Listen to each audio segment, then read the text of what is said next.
Sud Midi. À l'écoute de Sud FM, 12h dans le studio ici à Dakar et sur l'ensemble du réseau synchronisé de CN Radio à la une de cette édition. Dakar et Thiès en état d'urgence face à la propagation de la Covid-19. Le ministre de l'Intérieur annonce d'autres mesures estimées à couper la chaîne de transmission. Port du masque obligatoire, réunions, rassemblements et d'autres manifestations interdites. Antoine Félix Diome et son collègue de la santé font face à la presse depuis ce matin. Des affrontements ont été notés également hier à Mbour entre jeunes et forces de l'ordre, des jets de pierre contre grenades lacrymogènes. Les populations qui ont manifesté leur désaccord par rapport donc à ce couvre-feu instauré à Dakar et à Thiès. L'absence de cohésion sociale peut expliquer ce refus de restriction selon la sociologue Fatou Soussar. Certains ne sont pas également bien préparés. Vous l'entendrez, il sera l'invité de ce 12h. Pendant ce temps, la Covid-19 poursuit sa progression. Encore 5 décès à déplorer, 220 nouvelles contaminations recensées par le ministère de la Santé, dont 160 issues de la transmission communautaire, 15 non à Kaolack, 14 également à Touba. D'autres localités de Dakar et du pays également touchées. Le point avec Dr El Hadji Mamadou Ndiaye, le directeur de la prévention au ministère de la Santé et de l'Action sociale. C'est dans ce 12h. Trop d'anarchie dans la presse en ligne, des blogueurs sans aucun diplôme de journalisme. La signature par le chef de l'État du décret d'application du nouveau code de la presse permet de réglementer le secteur, dira Ibrahim Lys Faye, le président de l'association des éditeurs de la presse en ligne, s'entretient avec Aïssatou Gueba. Vous l'entendrez dans cette édition d'information. L'actualité internationale sera remise et la revue de la presse de El Hadji Malick Ndiaye va compléter cette édition d'information mise en onde aujourd'hui par Sanchoun. Les détails ici après ceci. Babacar Sam qui vous dit bonjour, bienvenue et merci d'écouter sur FM CN Radio pour vous informer. Le ministre de l'Intérieur Antoine Félix Diome et son collègue de la Santé de l'Action sociale Abdoulaye Diouf Sarr font face à la presse depuis ce matin. Ils répondent aux questions des journalistes sur l'état d'urgence et les mesures d'accompagnement dans le cadre de la lutte contre la Covid-19. Le gouvernement face à la presse, c'est depuis le building administratif. Donc le ministre de l'Intérieur Antoine Félix Diome a annoncé d'autres mesures estimées à stopper la propagation du virus ici dans le pays. Antoine Félix Diome que nous écoutons avec Josette Kali. Pour les rassemblements, il y a des arrêtés. Je dois aussi l'annoncer. Il y a un des journalistes qui a posé la question. Il a voulu savoir si en dehors du couvre-feu, il y a d'autres actes qui seront pris. Il est clair que déjà dans le propos introductif, ça a été précisé. Dans le propos introductif, il a été bien précisé qu'il y a d'autres actes qui doivent être pris.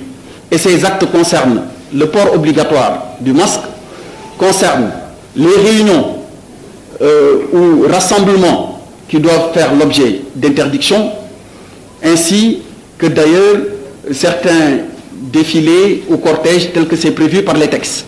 Donc il faut retenir pour l'essentiel qu'en dehors du couvre-feu, il y a également des mesures destinées à endiguer la prorogation du virus. Mais nous ne prenons pas des mesures sur la base simplement de ce que nous pensons être, disons, la meilleure des décisions, sans pour autant la fonder sur les avis de sachants. Monsieur le ministre l'a rappelé tout à l'heure, c'est à la suite d'une très longue réunion avec les échanges de personnes habilitées à donner des avis sur les questions relatives à la maladie que de telles décisions ont été prises. Tout ce qui est donc pris ou envisagé l'est en concertation avec les personnels de santé qui connaissent mieux que quiconque ces aspects. À l'instant, Antoine Félix Diome, le ministre de l'Intérieur ici au Sénégal, qui revient donc sur le bilan de la première soirée de couvre-feu. Couvre-feu hier à Mbour. Plusieurs quartiers et rues ont été assiégés par les jeunes. Des populations qui refusent de se conformer aux directives ont manifesté hier. Des affrontements entre elles et les forces de l'ordre, des jets de pierre contre grenades lacrymogènes. 16 personnes ont été interpellées pour troubles à l'ordre public, participation à une manifestation non autorisée et destruction de biens publics. Moustapha Sall. Vous l'avez dit, Babacar, retenez qu'ici à Mbour, hier les jeunes ont mis sens dessus-dessous la ville. Vous l'avez dit, dans plusieurs quartiers, ils ont bravé l'interdit des autorités. Ils ont sorti massivement donc dans beaucoup de coins de rue, des quartiers comme Darussalam, 11 novembre, Santessou, centre-ville, entre autres Guinaw-Rail. Les jeunes ont envoyé, disent-ils, des messages de colère au président Macky Sall pour lui dire non suite à sa décision de mettre sous état d'urgence et couvre-feu leur localité. Les populations qui ont manifesté des affrontements, qui ont laissé des stigmates visibles jusqu'à présent avec des pneus brûlés, des débris de certains matériels calcinés. Ces manifestants qui ont procédé à un intifada, ils ont échangé des grenades lacrymogènes, tirières et avec les forces de sécurité. La nuit, on le dit, était chaude et longue pour ces jeunes et les forces de sécurité. Finalement, selon nos sources, la police a reçu un renfort de génie venant de Thiès tard dans la nuit. Et le commissariat central de Mbour a procédé à 16 interpellations pour trouble de l'ordre public, participation à une manifestation non autorisée, violation de couvre-feu, destruction de biens publics ou appartenant à autrui. La dernière information reçue, c'est la réunion d'urgence convoquée par le préfet de Mbour, pour voir la suite à donner à ces événements, pour peut-être renforcer la sécurité. En attendant de voir tout cela, nous y reviendrons dans nos prochaines éditions avec des réactions et pour plus ample information. Babacar, c'était Moustapha Sall, Mbour sur FM. Moustapha Sall, depuis Mbour, c'est dans la région de Thiès, et puis des manifestations notées également ici à Dakar, notamment dans la banlieue où nous retrouvons El Hadj Moussa Thiam. Bonjour. Oui, bonjour Boubacar. Voilà, qu'est-ce qu'on peut retenir de ces manifestations d'hier dans la banlieue de Dakar? Mais retenez qu'actuellement, les impacts sont toujours visibles sur les routes, les impacts des foyers qui ont été allumés hier soir. Il y a toujours donc des pneus qui sont toujours fumants. Donc sur les routes, les véhicules les évitent pour ne pas les heurter. Mais ce qu'il faut retenir, ce sont ces foyers qui ont été donc allumés par ces jeunes quand même très déterminés, de nombreuses foules qui se grossissaient de temps en autre dans certaines localités. Mais ce qu'il faut retenir également, ce sont les policiers qui n'ont pas pris du repos ils étaient pris entre plusieurs feux. Le fait quand même de repousser ou bien de disperser les foules, également d'éteindre les feux, ensuite de barrer, de disperser également les jeunes qui étaient partis pour assiéger les commissariats. Mais il faut retenir qu'ils avaient tenté en un moment, au-delà de 0 heure, d'aller assiéger certains commissariats comme le commissariat de Guinaw-Rail et le commissariat de Thiaroye. Mais finalement, ils ont été repoussés par les bases arrières de la police qui étaient sur le terrain, qui ont appliqué Dadar pour prêter main forte à ce qui était au poste de police. Mais retenez également que ces jeunes étaient très déterminés, mais avaient quand même également une stratégie très efficace quand même des policiers qui ont tenté quand même à repousser ces jeunes qui n'ont pas pu quand même saccager les commissariats que nous avons visités tout à l'heure. Mais quand même les voisins en ont payé les frais. Certains qui ont des ardoises ont vu les ardoises cassées par ces échanges de jets de pierre entre les polices qui lançaient les lacrymogènes, et également les jeunes qui essayaient de tenter d'atteindre les commissariats et qui les jetaient des pierres. Mais ce qu'il faut retenir actuellement, beaucoup de dégâts matériels sont constatés à ce niveau, au niveau de la banlieue. Nous a parlé El Hadj Moussa Thiam pour la radio Sud FM. Des affrontements entre forces de l'ordre et jeunes opposés à ce couvre-feu. L'absence de cohésion sociale peut expliquer ce refus des restrictions selon la sociologue Fatou Sarr Sow. Certains ne sont pas également bien préparés. Le chef de l'État doit mettre au devant de la scène les acteurs de la santé pour mieux communiquer avec la population. Fatou Sow Sarr, interrogé par Khady Sène. En écoutant ces jeunes, c'est l'expression de frustration qu'ils ont couvée depuis très longtemps, liée probablement à cette situation de pandémie qui a amené des complications dans la vie des personnes avec l'accès difficile au travail, aux ressources, etc. Donc, ce sont des jeunes, c'est dans certains quartiers, c'est lié au fait que ça touchait les activités premières, comme certainement le commerce informel. Mais surtout, ils ont décrié le fait qu'ils ne soient pas préparés pour prendre leurs dispositions. Mais si on va beaucoup plus loin, pour moi, c'est l'expression de l'absence de cohésion sociale dans ce pays sur une question qui aurait dû amener un consensus. Parce que c'est la vie des personnes qui est en danger. Le président de la République a pris une décision et des mesures qui ont été dictées par les spécialistes de la santé. Peut-être qu'il faudrait que ces spécialistes de la santé apparaissent davantage dans la communication pour expliquer aux populations quel est le bien fondé de cette mesure. Mais en même temps, quand je parle d'absence de cohésion sociale, ça a été aussi un prétexte pour des raisons ou d'autres que des personnes qui ne partagent pas le même point de vue utilisent cette situation pour pouvoir exprimer aussi leur désaccord avec le régime en place. Mais ce qu'il faut surtout, en tout cas, retenir, c'est que le président de la République doit en tirer des leçons pour être d'abord plus proche des jeunes, pour davantage de communication. À l'instant, Fatou Sow Sarr, sociologue, et elle sera l'invitée de ce 12h. Et puis nous allons parler justement de la Covid-19. Le bilan inquiète toujours. Encore 5 décès à déplorer, 220 nouvelles contaminations recensées par le ministère de la Santé et de l'Action sociale, dont 160 issues de la transmission communautaire, notamment 15 à Kaolack, 14 à Touba, d'autres localités de Dakar et du pays également touchées. 35 patients sont dans un état grave. Le pays a dépassé le cap des 2000 patients sous traitement. Les précisions avec le directeur de la prévention au ministère de la Santé et de l'Action sociale, Dr El Hadji Mamadou Ndiaye, que nous écoutons. Sur 1775 tests réalisés, 220 sont revenus positifs, soit un taux de positivité de 12,39%. Les cas positifs sont répartis comme suit. 56 cas contacts suivis par nos services. Aucun cas importé n'a été enregistré au niveau de nos différentes portes d'entrée, aériennes, maritimes et terrestres. Et nous avons eu 164 cas issus de la transmission communautaire répartis comme suit. 15 à Kaolack, 14 à Touba, 12 à Dakar Plateau et à Keur Massar, 6 à Mbour, 5 à Mbao et à Tivaouane, 4 à Khombol, Mariste, Ouest-Foire, Parcelles Assainies, Saint-Louis et Yoff, 3 à Castor, Guédiawaye, Louga, Ouakam, Sacré-Cœur 3, Sicap Baobab et Vélingara, 2 aux Almadies, à Bambey, Grand Dakar, Hann Bel-Air, Kaffrine, Kébémer, Liberté 5, Matam, Mékhé, Patte d'Oie, Rufisque, Sangalkam et Thiès.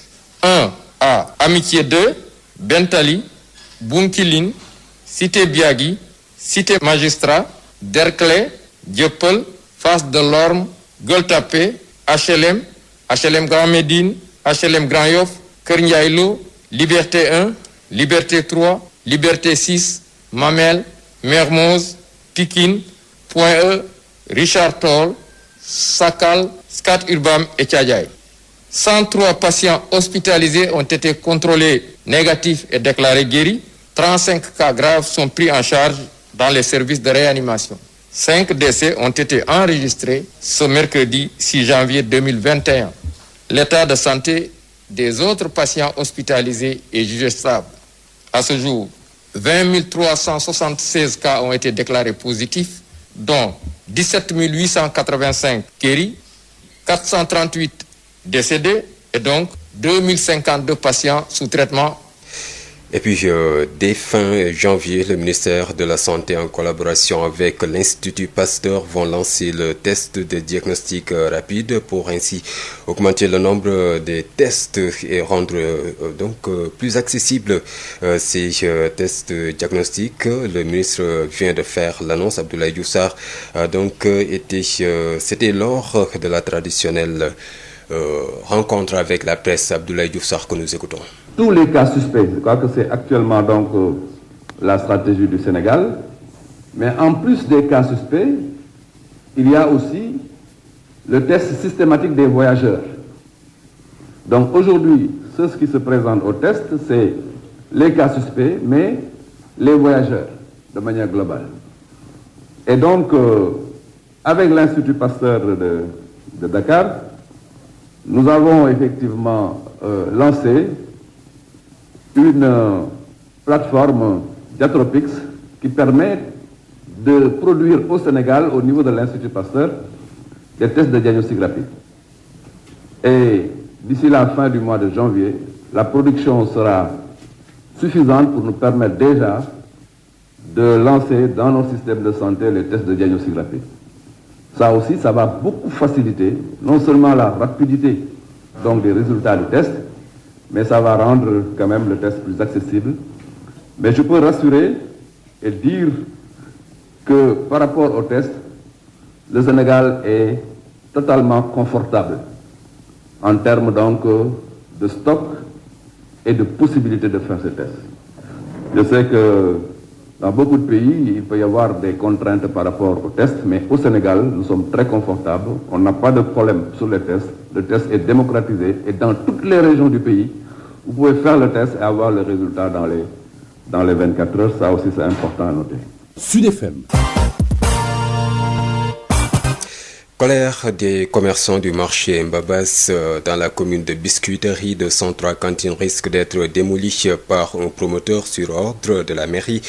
Les commerçants ne l'entendent pas de cette oreille et comptent ne pas se laisser faire. Frappe porte le combat. Adama Diatta, membre du Frappe joint par Mamdiara da Silva. Ils ont un problème avec le maire qui leur a envoyé un promoteur pour démolir les cantines qu'ils occupent. Les commerçants, on leur a présenté un promoteur qui, dans un premier temps, avait construit l'intérieur du marché et il y a eu des problèmes. Le délai de livraison était de 18 mois, mais le promoteur a pris 5 ans avant de livrer le marché. Moi-même, je suis entré à l'intérieur du marché. Quand vous entrez dans ce marché-là, vous vous demandez si vous êtes dans un taudis, si vous êtes dans des gargotes. Vous allez en tout cas vous poser des questions. Comment des gens peuvent utiliser de tels lieux pour en faire un marché? Les commerçants sont d'accord pour la démolition de l'intérieur du marché, mais le litige se trouve sur le pourtour du marché, parce que eux, ils ont construit eux-mêmes leur cantine tout autour du marché avec leurs propres moyens, et ce sont des cantines qu'ils ont acquis depuis très longtemps. Le problème, c'est que le promoteur veut, avec le maire, qu'il cède les cantines à la démolition. Une fois que les cantines seront démolies, il veut, le promoteur, revendre les mêmes cantines à leurs propriétaires. Non seulement il veut réduire la taille des cantines, mais aussi veut leur revendre les cantines. C'est ça le problème. Le maire est au courant, le préfet est au courant. Ils ont été saisis depuis très longtemps, mais ils n'ont pas agi. Les commerçants ont reçu un circulaire leur informant de la démolition des cantines. Plus de 13 900 nouveaux bacheliers sont toujours en attente de leur orientation, une situation intenable que dénonce le collectif des bacheliers non orientés de 2019 et 2020 qui a fait face à la presse jeudi pour alerter. Le collectif interpelle les autorités et menace de manifester si rien n'est fait d'ici le 10 prochain. Souleymane Diouf, coordonnateur du collectif des bacheliers non orientés de 2019 et 2020, joint par Mamdiara da Silva.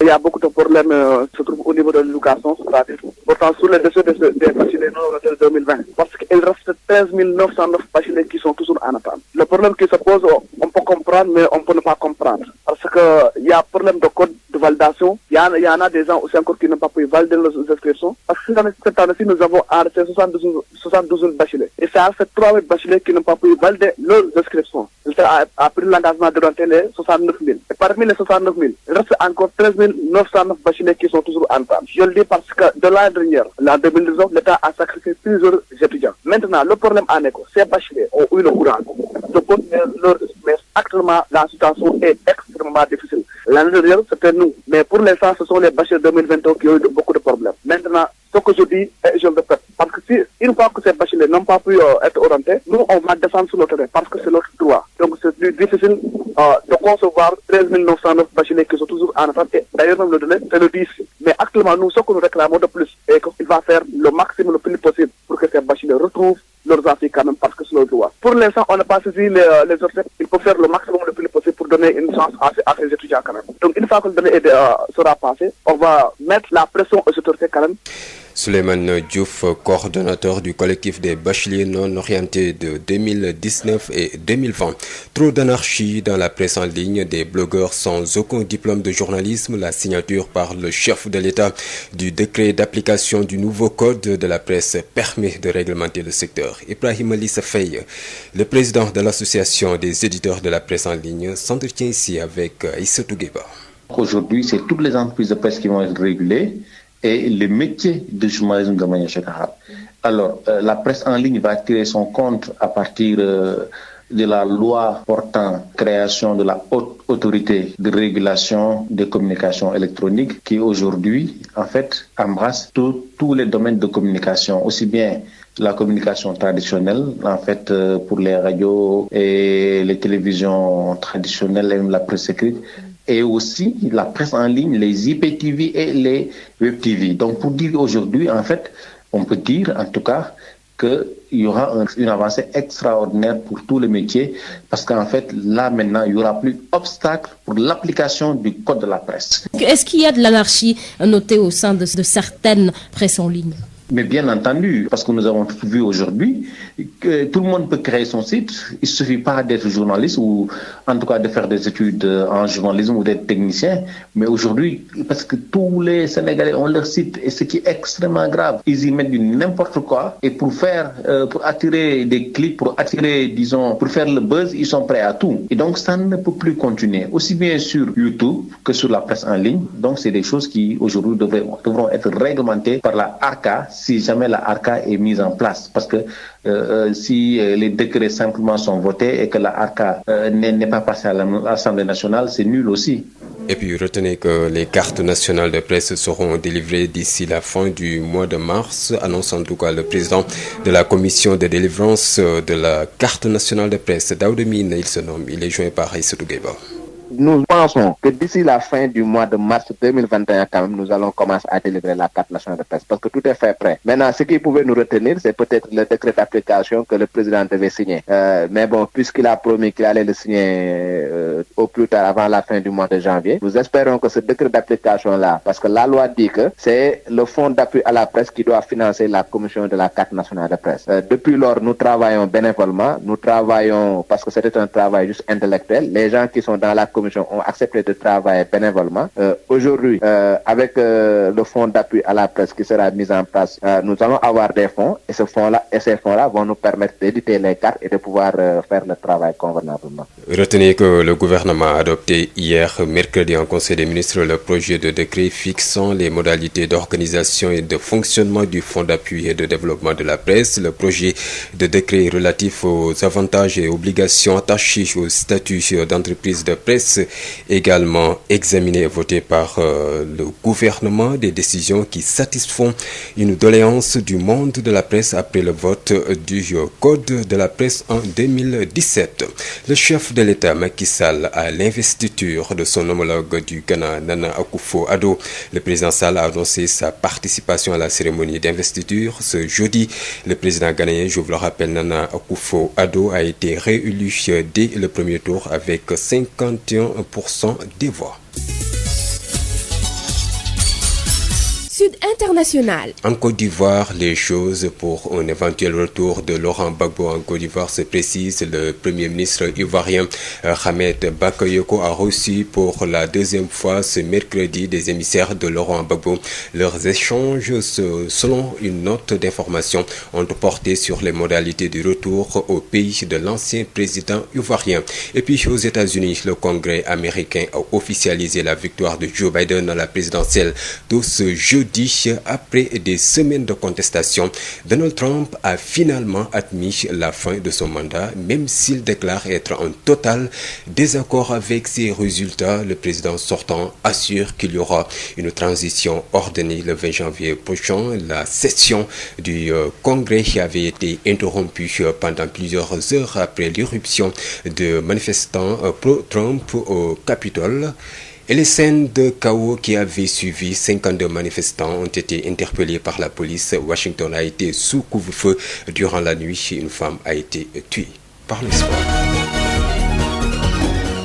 Et c'est avec vous, El Hadji Malick Ndiaye, bonjour.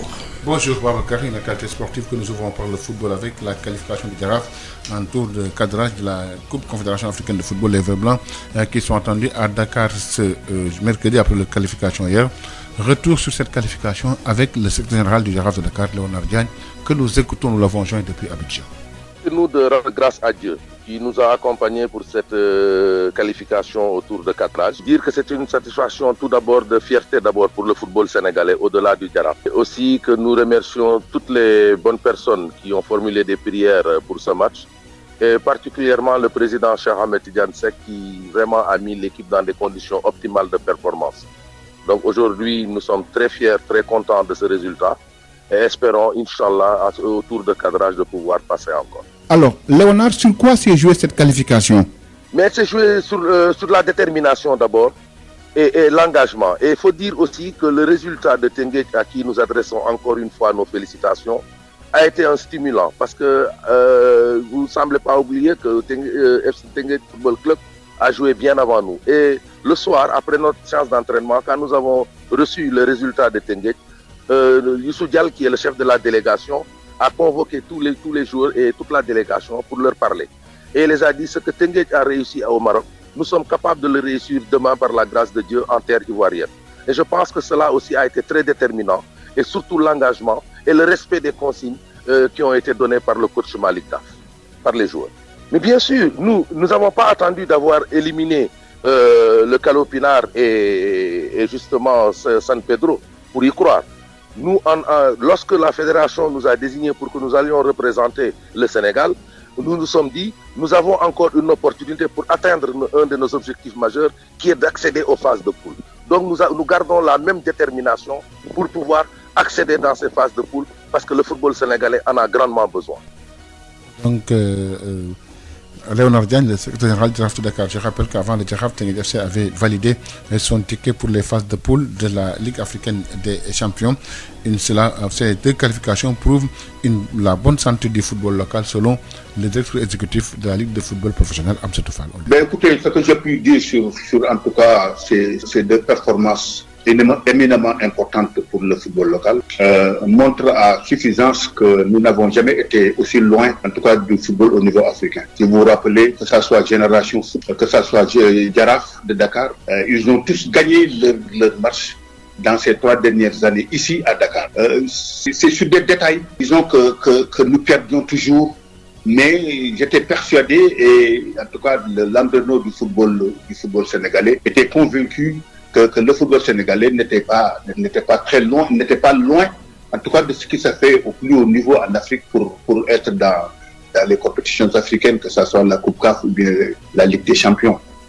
Il fallait maintenant redoubler d'efforts, ne pas se décourager et être patient, parce que on était à peu près sûr qu'un jour, certainement ce détail qui nous empêchait, en tout cas de franchir le cap, allait venir. Et c'est ça qui a été fait. Et ce qui est le plus important, il a été fait en terre étrangère. C'est tout pour ce passe diaspora. Merci à vous, El Hadji Malick Ndiaye. Sud Midi, l'invité. Il s'agit de la sociologue Fatou Sarr Sow. Elle s'entretient ici avec Khady Sène. Fatou Sarr Sow, bonjour. Bonjour. Vous êtes sociologue. Alors, au premier jour du couvre-feu, des manifestations ont éclaté presque partout à Dakar. Qu'est-ce qui peut expliquer la réaction de ces jeunes? On peut en faire une double lecture. D'abord, en écoutant ces jeunes, c'est l'expression de frustration qu'ils ont couvée depuis très longtemps, liée probablement à cette situation de pandémie qui a amené des complications dans la vie des personnes avec l'accès difficile au travail, aux ressources, etc. Donc, ce sont des jeunes dans certains quartiers. C'est lié au fait que ça touchait les activités premières, comme certainement le commerce informel. Mais surtout, ils ont décrié le fait qu'ils ne soient pas préparés pour prendre leurs dispositions. Mais si on va beaucoup plus loin, pour moi, c'est l'expression de l'absence de cohésion sociale dans ce pays sur une question qui aurait dû amener un consensus. Parce que c'est la vie des personnes qui est en danger. Le président de la République a pris une décision et des mesures qui ont été dictées par les spécialistes de la santé. Peut-être qu'il faudrait que ces spécialistes de la santé apparaissent davantage dans la communication pour expliquer aux populations quel est le bien fondé de cette mesure. Mais en même temps, quand je parle d'absence de cohésion sociale, ça a été aussi un prétexte pour des raisons ou d'autres, que des personnes qui ne partagent pas le même point de vue utilisent cette situation pour pouvoir exprimer aussi leur désaccord avec le régime en place. Mais ce qu'il faut surtout, en tout cas, retenir, c'est que le président de la République doit en tirer des leçons pour être d'abord plus proche des jeunes, pour davantage de communication et comprendre, parce que les jeunes ne disent pas qu'ils sont contre le couvre-feu, ils sont contre le fait qu'on les ait mis devant le fait accompli sans les préparer. Bon, bref, tout ça, peut-être, ce n'est qu'un prétexte pour exprimer des frustrations qu'ils ont couvées depuis très, très longtemps. Mais je pense qu'il va falloir mettre l'accent sur le fait que cette situation est une situation extrêmement grave. C'est des vies humaines qui sont en danger. Et c'est les Sénégalais dans leur totalité qui devraient prendre conscience et plus de responsabilité pour qu'on puisse ensemble faire face à cette Covid-là. Qui est en train de décimer une population peut-être pas la plus importante du point de vue du numérique, mais c'est des ressources humaines qu'il faudra mettre du temps encore à rebâtir, à construire, qui sont en train de partir. Et donc, nous allons vers des lendemains extrêmement sombres. Il y a des pays qui sont en train de s'effondrer, des pays qui ont dénié la Covid, comme le Brésil par exemple. Nous avons vu ce qui se passe aux États-Unis quand Trump a été contre en disant que la Covid n'existe pas, ce qui s'est passé. Donc, on ne peut pas rester dans le temps du déni plutôt en disant que ça n'existe pas, cela ne touche pas, c'est moins que les Européens. La question, c'est l'anticipation par rapport au futur. Avec toutes ces mutations de ce virus-là, je crois qu'il faut en appeler au sens de la responsabilité de tout le monde, du devoir de tout le monde, mais surtout du chef de l'État qui doit prendre la température, de comprendre ce qui se passe au niveau de cette population, de ces jeunes qui sont frustrés pour différentes raisons, être davantage à leurs écoutes, être avec eux, mais surtout, je crois, donner davantage la parole aux responsables de la santé, puisque des gens comme Seydi et autres, les gens leur font confiance, qu'ils aillent expliquer. Parce qu'on entend aussi d'autres sons de cloche, de même professionnels de la santé qui sont contre, et qui ne sont pas d'accord avec la décision des autorités de la santé. Et ça aussi, c'est une question un peu compliquée dans ce pays. Il y a des moments où, à mon avis, le pays doit prendre une direction et qu'on laisse ceux qui gouvernent prendre des décisions idoines. Et maintenant, quand ça ne marche pas, que les gens réagissent. Mais on entend trop de sons de cloche, y compris dans le même système de santé, pas ceux-là qui sont aux affaires, mais d'autres qui ne sont pas d'accord avec ce que les mesures préconisées par leurs confrères. Mais je pense que l'ensemble des Sénégalais doivent se fier. Aujourd'hui, nous n'avons pas le choix. C'est les spécialistes de la santé qui doivent donner les directions à faire. Et les religieux l'ont compris depuis longtemps. Tout le monde salue aujourd'hui ce que Seigneur Babacar a fait. Et aujourd'hui, ce que le Khalife général des Mourides a compris en demandant aux fidèles d'arrêter un certain nombre de pratiques et en se mettant lui-même à l'abri, en mettant une suspension aux ziyares. Donc c'est ça, en fait, je crois, moi, l'analyse que j'ai faite de cette situation. D'accord. Madame Sow, ce n'est pas la première fois que le gouvernement instaure un couvre-feu. Maintenant, quelle démarche pour une adhésion massive aux restrictions? C'est d'abord, si on comprend ce que les jeunes ont dit, ils ont l'impression qu'on les met devant le fait accompli.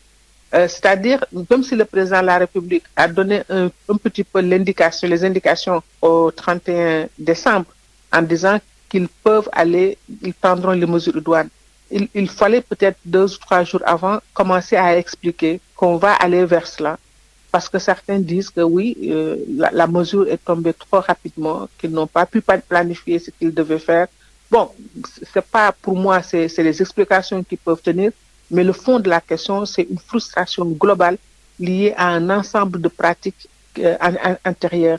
Il y a des frustrations sur la manière dont les 1 000 milliards ont été gérés. Les gens n'ont pas compris où est allé l'argent. Est-ce qu'il y a eu une justice, une équité dans la distribution de ces ressources? Tout cela sont des questions à voir. Mais donc, moi, la solution, c'est que le président apprenne à parler davantage à ces populations, à être plus proche, mais surtout qu'on donne la parole aux agents de la santé, aux spécialistes de la santé, qu'ils puissent convaincre les populations de la validité de cette mesure. Fatsa Ossar, je vous remercie. Merci. Je rappelle que vous êtes sociologue. Babacar Samb. C'est la fin de cette édition d'information. À partir de 13h, vous aurez El Hadj Maodo Faye pour le journal Wolof. D'ici là, portez-vous bien.